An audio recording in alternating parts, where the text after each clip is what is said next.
இந்த மலை கிராமத்தை பாருங்கள். இது எப்படி இருக்குன்னு பாருங்கள். நல்லா பச்சை பசேர்னு கண்ணுக்கு குளிர்ச்சியாக இவ்வளோ அழகாக இருக்குல்ல. இது ஆத்தூர்லேருந்து முட்டலுக்கு மேலே மலை கிராமத்துக்கு போகிற பாதை. இப்போ பாருங்கள், ரோடு போட்டிருக்கனால நம்ம டூ வீலரில் ஜாலியாக இயற்கையை ரசிச்சுக்கிட்டு ஜாலியாக போகிறோம். அப்போல்லாம் ரோடு கிடையாது. எதாக இருந்தாலும் நடந்து தான் வரணும், நடந்து தான் போகணும். இப்போ சேம்பூர் கிராமம் எங்கள் தாத்தா ஊர். அங்கேருந்து ஏதாவது ஒரு அத்தியாவசிய பொருள் வேணும் வாங்கணும் அப்படின்னா ஆத்தூருக்கு தான் வருவாங்க. அதை விட்டால் கருமந்துறை ரொம்ப தூரம். அதனால ஆத்தூரில் வாங்கிக்குவாங்க. நடந்தே தான் வருவாங்க. நம்ம வண்டியில் போகணுன்னா அரை மணி நேரம் 3/4 மணி நேரம் ஆகும். அப்போ நடந்தே தான் நடந்தே தான் போவாங்க. வீட்டுக்கு தேவையானதெல்லாம் வாங்கி வச்சுக்குவாங்களாம்.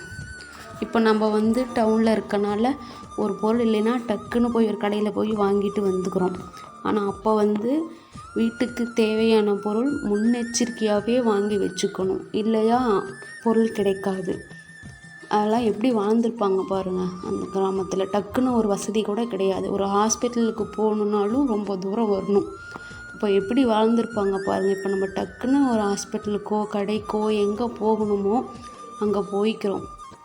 பாருங்கள் எப்படி இருக்குன்னு. நல்ல இயற்கையான சூழல், அமைதியான பிளேஸில் ரொம்ப நல்லா இருக்குல்ல.